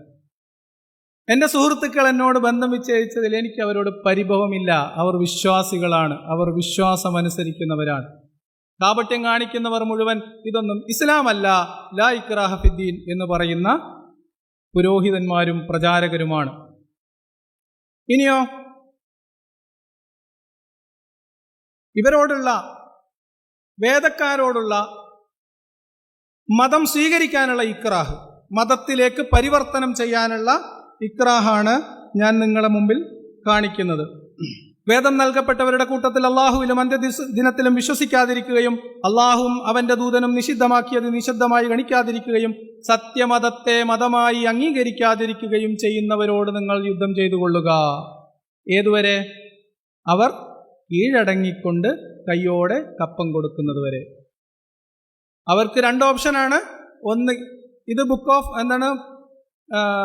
അഹ്ലു കിതാബിന്റെ ആൾക്കാരാണ്, വേദത്തിന്റെ ആളുകളോടാണ്. അവർക്ക് ഈ ഓപ്ഷൻ കൊടുത്തതിന് ഒരു കാരണമുണ്ട്, അത് ഞാൻ പറയാം. ഇവർക്കുള്ള ഓപ്ഷൻ ഒന്നുകിൽ ഇസ്ലാം ആവുക, അതല്ലെങ്കിൽ ജിസിയ എന്ന് പറയുന്ന ഒരു വിവേചനത്തിന്റെ നികുതി കൊടുത്തിട്ട്, ഭാരിച്ച നികുതി കൊടുത്ത് അവിടെ കഴിഞ്ഞുകൂടാ, ഇസ്ലാമിന് കീഴ്പ്പെടുക. എന്തുകൊണ്ടാണ് അഹ്ലു കിതാബുകാർക്ക് ഈ ഓപ്ഷൻ കൊടുത്തതെന്ന് അറിയോ? മദീനയ്ക്ക് ചുറ്റും താമസിച്ചിരുന്ന ജൂതന്മാരൊക്കെ അത്യാവശ്യം ദമ്പടി കയ്യിലുള്ളവരായിരുന്നു. അപ്പോൾ അവരെ കൊന്നൊടുക്കിയിട്ട്, പ്രത്യേകിച്ച് ഉള്ളതിനേക്കാൾ നല്ലത് അവർ ഇസ്ലാം ആവുകയാണെങ്കിൽ അല്ല അവർ മുഹമ്മദ് ഉണ്ടാക്കിയെടുത്ത ഈ രാജ്യത്ത് ഒരു പ്രത്യേക നികുതി അഡീഷണലായിട്ട് കൊടുത്ത് ഇവരിവിടെ കഴിഞ്ഞുകൂടുകയാണെങ്കിൽ നാടിൻ്റെ സമ്പദ് വ്യവസ്ഥക്ക് അതന്നെയല്ലേ നല്ലത്. ബൈത്തുൽ മാൽ എന്ന് പറഞ്ഞാൽ എന്താ? മുഹമ്മദ് നബിക്ക് ചെലവിനുള്ള സാധനമല്ലേ? അപ്പം ജിസിയ അങ്ങനെ വന്നാലും മതി അവർക്ക്. ഈ ഓപ്ഷൻ മാത്രമാണ്. അപ്പം ഇവരുടെ മുമ്പിൽ രണ്ട് ഓപ്ഷനേ ഉള്ളൂ. ഒന്നുകിൽ ഇസ്ലാമിന് പൂർണ്ണമായി കീഴൊതുങ്ങുക, അല്ലെങ്കിൽ ഇസ്ലാം സ്വീകരിക്കുക. ഇനിയോ മുഹമ്മദ് ഇക്റാഹ്, മതം സ്വീകരിക്കാൻ വേണ്ടി നേർക്കുനേർ പോയിട്ട് മതം സ്വീകരിക്കണം എന്ന് നിർബന്ധം ചെലുത്തുന്ന ഹദീസാണിത്. നമ്മുടെ നാട്ടിൽ ഇപ്പോഴും IPH പബ്ലിഷ് ചെയ്യുന്ന സഹീഹ് മുസ്ലിമിന്റെ 1153 ഹദീസിൽ നിങ്ങൾ നോക്കൂ. അബൂ ഹുറൈറയിൽ നിന്ന്, ഞങ്ങൾ പള്ളിയിലിരിക്കുമ്പോൾ നബി ഞങ്ങളുടെ അടുത്ത് വന്ന് പറഞ്ഞു, യഹൂദന്മാരുടെ അടുത്തേക്ക് പുറപ്പെടുക. അങ്ങനെ ഞങ്ങൾ അദ്ദേഹത്തോടൊപ്പം പുറപ്പെട്ട് അവരുടെ അടുത്തെത്തി. നബി അവരെ വിളിക്കാൻ തുടങ്ങി, ജൂത സമൂഹമേ, മുസ്ലിങ്ങളാവുക, എങ്കിൽ നിങ്ങൾക്ക് രക്ഷപ്പെടാം. ഒന്ന് ലേലം വിളിയാണ്. ഇസ്ലാമിലെല്ലാം 3 വട്ടാട്ടാ, 1, 2, 3. അപ്പൊ അവര് പറഞ്ഞു, അബൂ ഖാസിം അങ്ങ് ദൗത്യം എത്തിച്ചിരിക്കുന്നു. മുഹമ്മദ് പണ്ട് പറയുമായിരുന്നു, ഞാൻ സന്ദേശം എത്തിക്കാൻ വന്ന വെറും ഒരു ദൂതൻ മാത്രമാകുന്നു എന്ന മുഹമ്മദിന്റെ വാദം അവർ തിരിച്ചു പറഞ്ഞു. അബുൽ ഖാസിം എന്ന് പറയുന്നത് മുഹമ്മദിന് ആ ഭാഗത്ത് വിളിച്ചിരുന്ന ഒരു പേരാണ് മുൻപ്. അപ്പം അബുൽ ഖാസിം, നിങ്ങൾ സന്ദേശം എത്തിച്ചിരിക്കുന്നു. അപ്പം മുഹമ്മദ് പറഞ്ഞു, അത് തന്നെയാണ് ഞാൻ പറയുന്നത്, നിങ്ങൾ മുസ്ലിങ്ങളാവുക, എങ്കിൽ നിങ്ങൾക്ക് രക്ഷപ്പെടാം. അപ്പൊ അവർ വീണ്ടും പറഞ്ഞു, അബുൽ ഖാസിം, നിങ്ങൾ സന്ദേശം എത്തിച്ചിരിക്കുന്നു, ധൈര്യമായിട്ട് തിരിച്ചു പോയിക്കോളൂ. മുഹമ്മദ് വീണ്ടും പറഞ്ഞു, അത് തന്നെയാണ് ഞാൻ ഉദ്ദേശിച്ചത്,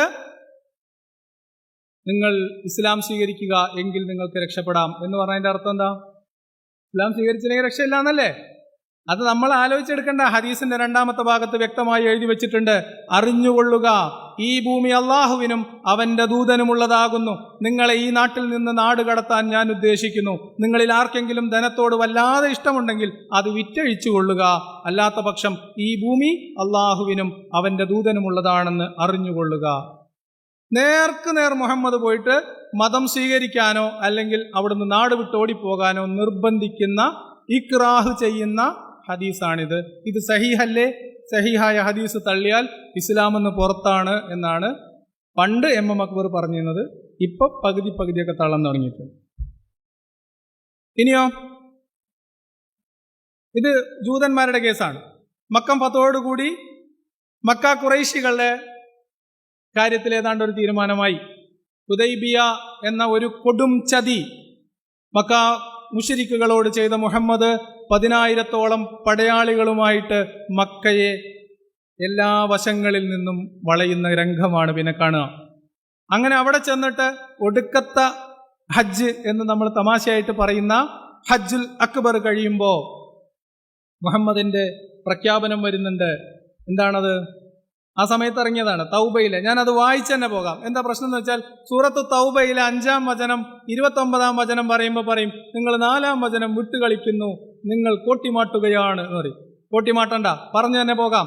ആരുമായി നിങ്ങൾ കരാറിലെ ഈ 2 വചനങ്ങൾ സൂക്ഷിച്ചു വായിച്ചിട്ട് നമ്മൾ 4-ാം വചനത്തിലേക്ക് പോകണം. ഖുർആൻ മലയാളമാണെങ്കിൽ മലയാളം, അറബിയാണെങ്കിൽ അറബി എടുത്ത് പീസാക്കിയിട്ട് അതിൻ്റെ അർത്ഥം, വ്യാഖ്യാനം, ആശയം പൂർണ്ണമായി മനസ്സിലാക്കുന്ന ഏത് പിഞ്ചുകുട്ടിക്ക് മനസ്സിലാകുന്ന കാര്യം, ബഹുദൈവ വിശ്വാസികളിൽ നിന്ന് ആരുമായി നിങ്ങൾ കരാറിൽ ഏർപ്പെട്ടിട്ടുണ്ടോ അവരോട് ശ്രദ്ധിച്ചു കേൾക്കണം. അവരോട് അള്ളാഹുവിൻ്റെയും അവൻ്റെ ദൂതൻ്റെയും ഭാഗത്തു നിന്നുള്ള ബാധ്യത ഒഴിഞ്ഞതായി ഇതാ പ്രഖ്യാപിക്കുന്നു. അതായത് ഖുറൈശികൾ മുഹമ്മദിനോടോ സംഘത്തിനോടോ ഉണ്ടാക്കിയിട്ടുള്ള കരാർ, നിങ്ങൾ എന്നോടുണ്ടാക്കിയ കരാറിൽ നിന്ന് ഞാനും എൻ്റെ പടച്ചോനും പിന്മാറുന്നു, എനിക്ക് നിങ്ങളോടൊരു ബാധ്യതയുമില്ല. ഈ ഭാഗം ഓർത്തു വെച്ചിട്ട് വേണം നമ്മൾ മുന്നോട്ട് പോകാൻ. 2, അതിനാൽ ബഹുദൈവ വിശ്വാസികളെ 4 മാസം നിങ്ങൾ തേരാപാര നടന്നുകൊള്ളുക. ആ 4 മാസം എന്തിനാണെന്നറിയോ? അതിൽ പറയുന്നുണ്ട്, നിങ്ങൾക്ക് അള്ളാഹുവിനെ തോൽപ്പിക്കാനാവില്ലെന്നും സത്യനിഷേധിക്ക് അള്ളാഹു അപമാനം വരുത്തുന്നതാണെന്നും നിങ്ങൾ അറിഞ്ഞിരിക്കുകയും ചെയ്യുക. ഇതെന്നെ ആലോചിച്ച് വേണം 4 മാസം റോന്ത് ചുറ്റാൻ. മുഹമ്മദിന്റെ കയ്യിൽ നിന്ന് രക്ഷപ്പെടാൻ ഒരു മാർഗമില്ലാന്നും അള്ളാഹു നിങ്ങളെ കൂട്ടിക്കെട്ടും എന്നും മനസ്സിൽ ദിക്ർ ചൊല്ലിക്കൊണ്ട് മക്കയിൽ 4 മാസം നടക്കാനുള്ള അനുവാദം കൊടുക്കും. അത് കഴിഞ്ഞിട്ടോ അള്ളാഹുവിനും അവൻ്റെ ദൂതനും ബഹുദൈവ വിശ്വാസി, ഇതാണ് നമ്മൾ കോട്ടിമാട്ടും എന്ന് പറയുന്ന, അല്ലെങ്കിൽ നമ്മൾ വിട്ടുകളയും എന്ന് പറയുന്ന ഖുർആൻ വചനം. അതായത് ഇതുവർ പറയുക, കരാറുള്ളവരോട് ആ കരാർ കാലാവധി വരെ കൊടുക്കുന്നു എന്നാണ്. ശ്രദ്ധിച്ച് കേട്ടാലേ ഇത് മനസ്സിലാവുള്ളൂ. എന്താണ്? മഹത്തായ ഹജ്ജിന്റെ ദിവസത്തിൽ മനുഷ്യരോട് പൊതുവായി അള്ളാഹുവിൻ്റെയും റസൂലിൻ്റെയും ഭാഗത്തു നിന്ന് ഇത് അറിയിക്കുകയും ചെയ്യുന്നു. അതായത് മറ്റത് എല്ലാവർക്കും ഉള്ള ബാധ്യതയാണ്. ഹുദൈബിയ സന്ധിയിൽ നിന്ന് ഞങ്ങൾ പിന്മാറുന്നു എന്ന പ്രഖ്യാപനമാണത്. ആയുധം 10 വർഷത്തേക്ക് എടുക്കില്ല എന്ന മക്കക്കാരുമായിട്ടുണ്ടാക്കിയുള്ള കരാറ് പിൻവാങ്ങുന്നു. അതിന് പകരം അള്ളാഹുവിനും അവൻ്റെ ദൂതനും ബഹുദൈവ വിശ്വാസികളോട് യാതൊരു ബാധ്യതയുമില്ല. എന്നാൽ നിങ്ങൾ പശ്ചാത്തപിക്കുകയാണെങ്കിൽ അതാണ് നിങ്ങൾക്ക് ഉത്തമം. നിങ്ങൾ പിന്തിരിഞ്ഞു പോവുകയാണെങ്കിൽ നിങ്ങൾ അള്ളാഹുവെ തോൽപ്പിക്കാനാവില്ലെന്ന് നിങ്ങൾ അറിഞ്ഞുകൊള്ളുക. അത് അതിൻ്റെ തന്നെ സംക്ഷിപ്തമാണ്. 4-ാമത്തെ വചനം ഇതാണ്. 5-ലാണ് കൊല്ലാൻ പറയുന്നത്, 4-ൽ പറയുന്നതാണ് ശ്രദ്ധിച്ച് കേൾക്കേണ്ടത്.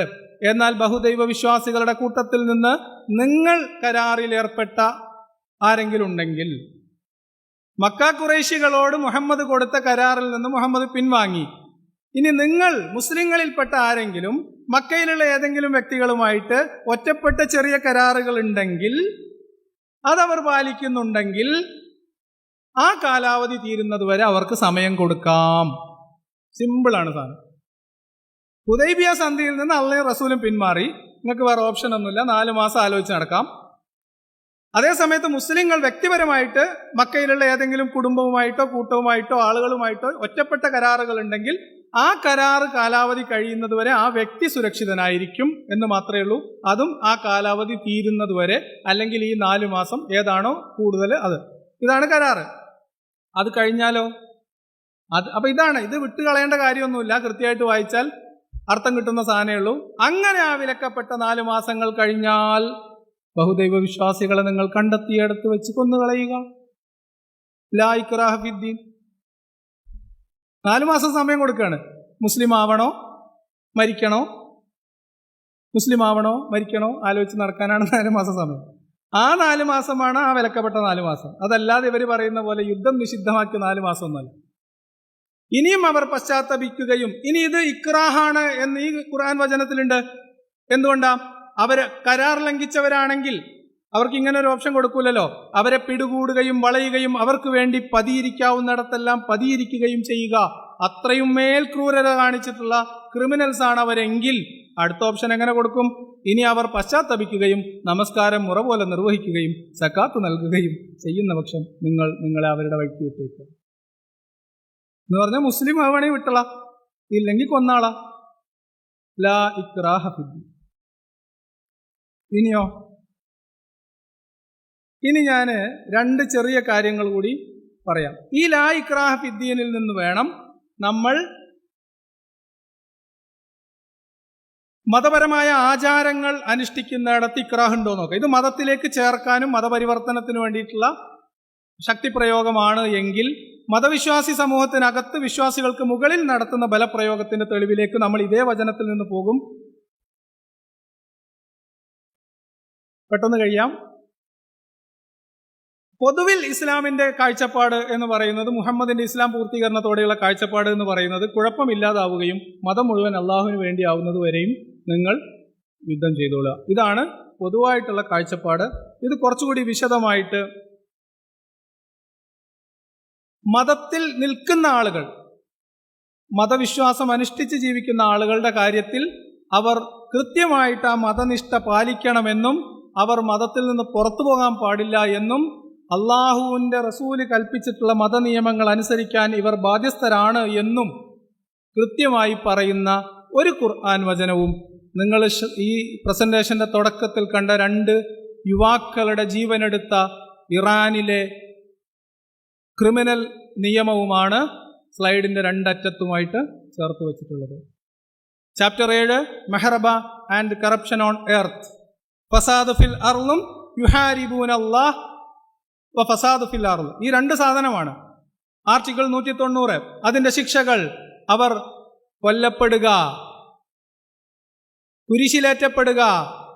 ഇപ്പൊ ഞാൻ വായിക്കുന്നത് ഖുർആൻ വചനമല്ല, നിങ്ങൾക്ക് അങ്ങോട്ടും ഇങ്ങോട്ടും കൺഫ്യൂഷൻ ആവും. ഇപ്പൊ വായിക്കുന്നത് ഇറാനിലെ മതഭരണകൂടം നടപ്പിലാക്കുന്ന ഈ 2 ആളുകളുടെ ജീവൻ എടുക്കാൻ പ്രയോഗിച്ച നിയമമാണ്. മെഹ്റബ ആക്ട്, ചാപ്റ്റർ 7, സെക്ഷൻ 3, ആർട്ടിക്കിൾ 190. ഇവർക്കുള്ള ശിക്ഷയാണ് പറയുന്നത് വധശിക്ഷ, കുരിശിലേറ്റപ്പെടുക, കൈകാലുകൾ എതിർവശങ്ങളിൽ നിന്ന് ഛേദിക്കപ്പെടുക, നാട് കടത്തപ്പെടുക. ഈ 4 ശിക്ഷയാണ് ഇറാനിൽ രാജ്യഭരണത്തിനെതിരെ, ശരീഅത്ത് കോടതികൾക്കെതിരെ സമരം ചെയ്യുന്ന ആളുകൾക്ക് ഇറാനിലെ ശരീഅത്ത് കോടതി എഴുതി വച്ചിട്ടുള്ള ഇസ്ലാമിക് പീനൽ കോഡിൽ നിന്നാണ് ഞാൻ വായിച്ചത്. ഇനി ഇതേ സാധനം ഇതെന്താ സാധനം? ഖുർആൻ 5:33 ഇംഗ്ലീഷ് ട്രാൻസ്ലേഷൻ. അള്ളാഹുവോടും അവന്റെ ദൂതനോടും പോരാടുകയും ഇന്നമാ ജസാഉൽ ലദീന യുഹാരിബൂനല്ലാഹ വറസൂലഹു, യുഹാരിബൂനല്ലാഹ വറസൂലഹു, അള്ളാഹുവിനോടും അവന്റെ ദൂതനോടും യുദ്ധം ചെയ്യുന്നവർക്കുള്ള ശിക്ഷ. ആർട്ടിക്കിൾ 190, ഹദ് പണിഷ്മെന്റ് ഫോർ മഹറബ and corruption on earth is one of the following 4. ആ 4 ഞാൻ വായിച്ചത്. ഭൂമിയിൽ കുഴപ്പമുണ്ടാക്കാൻ ശ്രമിക്കുകയും ചെയ്യുന്നവർക്കുള്ള, അല്ലേ,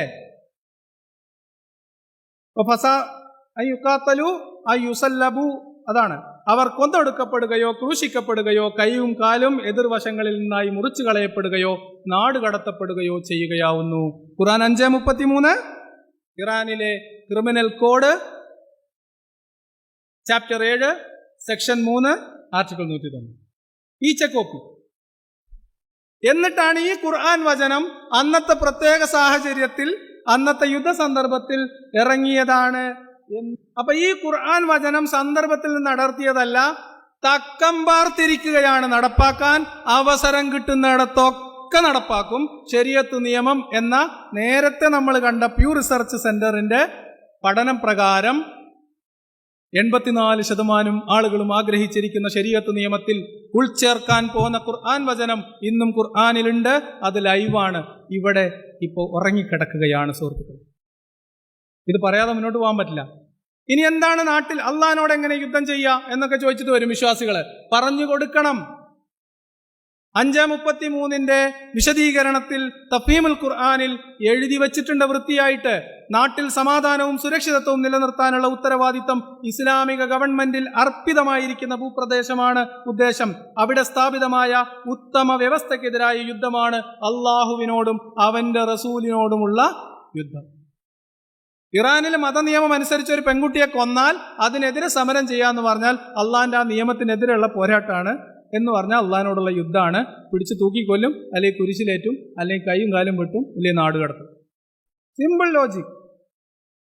ഇനിയോ ഇങ്ങനെയുള്ള ഒരു ഉത്തമ വ്യവസ്ഥ ഭൂമുഖത്ത് എവിടെയും സ്ഥാപിതമായാൽ അതിനെ അട്ടിമറിക്കാൻ ശ്രമിക്കുന്നത് വാസ്തവത്തിൽ ദൈവത്തോടും ദൈവദൂതനോടുമുള്ള യുദ്ധം തന്നെയാണ്. ശരീഅത്ത് ഭരണമുള്ളിടത്ത് ജനാധിപത്യം വേണമെന്ന് ആരെങ്കിലും പറഞ്ഞാൽ അത് അള്ളാഹിനോടുള്ള യുദ്ധമാണ് കൂട്ടരെ. ഇനി അപ്പൊ എന്താണ് ഭൂമിയിൽ ഫസാദ് ഉണ്ടാക്കുക എന്ന് കൂടി പറഞ്ഞിട്ട് ഞാൻ നിർത്താം. ഭൂമിയിൽ ഫസാദ് ഉണ്ടാക്കുക എന്ന് പറഞ്ഞാൽ അള്ളാഹുവിൻ്റെതല്ലാത്ത ഒരു മാർഗത്തിൽ ജീവിക്കാം. ജനാധിപത്യ കയ്യിൽപ്പെടും. അത്തരം ഒരു ഭരണവ്യവസ്ഥ ഉണ്ടാക്കാൻ വേണ്ടി പണിയെടുക്കലും അതിന് യുദ്ധം ചെയ്യലും മതപരമായ ബാധ്യതയാണ്. പക്ഷേ പ്രതീക്ഷകൾ നമുക്ക് മുമ്പിലുണ്ട്. ഈ ഖുർആൻ വചനങ്ങൾ ഇങ്ങനെ ഇരിക്കുമ്പോഴും ഈ ശരീഅത്ത് നിയമം നടപ്പിലാക്കണമെന്ന് ആഗ്രഹിച്ച് 84% ലോക മുസ്ലിങ്ങൾ നടക്കുമ്പോഴും പ്രതീക്ഷകൾ തരുന്ന കാഴ്ചകൾ ലോകത്തു നിന്ന് നമ്മളെ മുമ്പിലുണ്ട്. നമ്മൾ ആദ്യം കണ്ട കാഴ്ച, നമ്മൾ ആദ്യം കണ്ട വ്യക്തി, ഈ വ്യക്തി മജീദ് റസ എന്ന് പറയുന്ന ഈ വ്യക്തിയോട് തൂക്ക് കയറിലേക്ക് കൊണ്ടുപോകുന്നതിന് മുൻപ് അവസാനമായി പറയാനുള്ളത് എന്താണ്? അന്ത്യാഭിലേഷം പറയാൻ പറഞ്ഞത്, നിങ്ങൾ എന്റെ ശവകുടീരത്തിനടുത്ത് വന്ന് കരയരുത്, നിങ്ങൾ ഖുർആൻ വായിക്കരുത്, നിങ്ങൾ പാട്ടുപാടുക, നിങ്ങൾ സന്തോഷിക്കുക, നിങ്ങൾ എന്നെ ഓർത്ത് വിലപിക്കരുത് എന്ന് പറഞ്ഞിട്ടാണ് 23 വയസ്സുള്ള ഈ കുട്ടി ഇതുപോലെയുള്ള ഒരു മതനിയമം നാട്ടിൽ നടപ്പിലാക്കുന്ന നാട്ടിൽ മരിക്കുമെന്നുറച്ചും തന്റെ കൂടപ്പുറപ്പിനു വേണ്ടി സമരത്തിനിറങ്ങി പുറപ്പെട്ടതെങ്കിൽ ഒരു മജീദല്ല അവിടെയുള്ളത്. ഇനിയും ഒരുപാട് പേർ മരണം കാത്തു കിടക്കുന്നുണ്ട്. ഇതാണ് എനിക്ക് ശരീഅത്ത് നിയമം ഇമ്പോസ് ചെയ്ത രാജ്യങ്ങളിൽ നിന്ന് നമുക്ക് തരുന്ന പ്രതീക്ഷകളാണ് ഇതുപോലെയുള്ള ആളുകൾ, ഇതുപോലെയുള്ള വാർത്തകളെങ്കിൽ നമ്മുടെ നാട്ടിലുള്ള കുറച്ച് ആൾക്കാർ ഇപ്പം ഇറങ്ങിയിട്ടുണ്ട്. നമുക്ക് ഇച്ചിരി ജനാധിപത്യ രീതിയിലുള്ള സംവാദമൊക്കെ ആവാം. നമ്മൾ എത്രയെന്ന് വെച്ചിട്ട് എങ്ങനെ അടികൂടുക, പരസ്പരം കലഹിച്ചു പോവുക? കൂട്ടരെ, മുസ്ലിമായ ഒരാൾക്ക്, ഇസ്ലാം അനുസരിക്കുന്ന ഒരാൾക്ക് എന്നെയും ജബ്ബാർ മാഷയും ശത്രുവായിട്ടല്ലാതെ കാണാൻ പറ്റില്ല. ഞാൻ പറയുന്നതല്ല, ഖുർആൻ പറയുന്നത്. ഒരാളും ഒരാളെയും കൊല്ലാൻ പാടില്ല, എല്ലാ മനുഷ്യരെയും കൊന്ന പോലെയാണ് എന്ന് പറയാൻ വേണ്ടി ഇവരെടുത്തു കൊണ്ടുവരുന്ന ഇബ്രാഹിം നബിയുടെ കാലത്ത് പറഞ്ഞു കൊടുത്ത ഉപദേശത്തിന്റെ കൂട്ടത്തിലുള്ള വേറൊരു ഉപദേശത്തിന്റെ ഒരു പൊട്ടാണിത്. സന്ദർഭത്തിൽ നിന്ന് അടർത്തി ഞാൻ വായിച്ചു തരാം. നിങ്ങൾ അല്ലാഹുവിൽ മാത്രം വിശ്വസിക്കുന്നതുവരെ എന്നേക്കുമായി ഞങ്ങളും നിങ്ങളും തമ്മിൽ ശത്രുതയും വിദ്വേഷവും പ്രകടമാവുകയും ചെയ്തിരിക്കുന്നു. അപ്പൊ സൗഹാർദ്ദമൊക്കെ വെറും അഭ്യാസ പ്രകടനങ്ങളാണ് എന്ന് പറയുമ്പോഴും നാട്ടിൽ നമുക്ക് ചില പ്രതീക്ഷകൾ ഉണ്ട്. ഈ മതനിയമം ഒന്നും ഇവിടെ ഭരണപരമായിട്ട് നടപ്പിലാക്കാൻ പറ്റില്ലെങ്കിലും ഉമ്മത്തിനെ വെച്ച് നൈസായിട്ട് സമാന്തര ഭരണം നടത്തുന്നു എന്നാണ് മുസ്ലിം ലീഗിന്റെ പ്രസിഡന്റ് ലൈറ്റ് ഓഫ് മിഹ്റാബ് ഉദ്ഘാടനം ചെയ്തു പറഞ്ഞത്. വീഡിയോ എൻ്റെ കയ്യിലുണ്ട്, ആവശ്യമുള്ളവർക്ക് തരാം. അത്തരം മഹല്ല് ഭരണം നടത്തുന്ന മഹല്ലുകളിൽ ജീവിക്കുന്ന പെൺകുട്ടികൾ ഓണത്തിനോടനുബന്ധിച്ച് നിങ്ങളാരും ഓണപ്പാട്ട് പാടരുത്, ഓണത്തിന് തിരുവാതിര കളിക്കരുത്, ഓണസദ്യ ഉണ്ണരുത് എന്നൊക്കെ പറഞ്ഞ മൂല്യന്മാരെ മുഖത്ത് നോക്കി തിരുവാതിരയും കളിച്ച് കുട്ടികൾ ഓണസദ്യയും ഉണ്ട്, അടിപൊളി ഓണം. ഇതുപോലൊരു ഓണം കേരളം ഒന്നാകെ ഇതിനു മുമ്പ് എവിടെയും ആഘോഷിച്ചിട്ടില്ല. പ്രതീക്ഷകളാണിതൊക്കെ. ഈ പ്രതീക്ഷകൾ ഇങ്ങനെ മുന്നോട്ട് പോകണം. അപ്പം ഖുർആൻ വചനം ഇതാണെങ്കിലും നമ്മളോട് ജനാധിപത്യപരമായി സംവദിക്കാം, നമുക്ക് സൗഹാർദ്ദ ചർച്ചകളാവാം എന്ന് പറഞ്ഞ് മുന്നോട്ട് വരുന്നവരെ രണ്ട് കൈയും നീട്ടി സ്വീകരിക്കും. അവരോട് തുറന്ന സമീപനമാണ്. ഇവിടെ നാട്ടിൽ മനുഷ്യർക്ക് സ്വസ്ഥമായും സമാധാനമായും ജീവിക്കാൻ നിങ്ങൾ ഒരടി വെച്ചാൽ നമ്മൾ 10 അടി വെക്കും. ചർച്ചയാവും, ചർച്ച ചെയ്യും ജനാധിപത്യപരമായിട്ട്. അതിനെ കൂടെ നമ്മൾ പറയേണ്ട ഒരു കാര്യം, ഇത്തരം ചർച്ചകൾക്കുള്ള വഴി തെളിഞ്ഞു വരുമ്പോൾ കേവലമായിട്ടുള്ള, ഇപ്പം എനിക്കൊക്കെ ഇസ്ലാമിൽ നിന്ന് ഒരുപാട് മുസ്ലിങ്ങളുടെ ഭാഗത്ത് നിന്ന് ഒരുപാട് പ്രശ്നം നേരിട്ട ആളാണ്. അവരോടൊക്കെ ഈ ഖുർആൻ വചനങ്ങൾ അറിയുന്ന കാലത്തോളം എനിക്ക് അവരോടൊരു വിരോധമില്ല. അതുകൊണ്ട് തന്നെ അവരോടുള്ള വിരോധം മാറ്റിവെച്ച് നമ്മൾ അനുഭവിച്ചതും നമ്മൾ കണ്ടതും കേട്ടതും ഒക്കെ മാറ്റിവെച്ച് നമ്മൾ അവരോടും സഹാനുഭൂതിയുടെ നിലവാരത്തിലേക്ക് നമ്മളും ഇറങ്ങി നിൽക്കണം.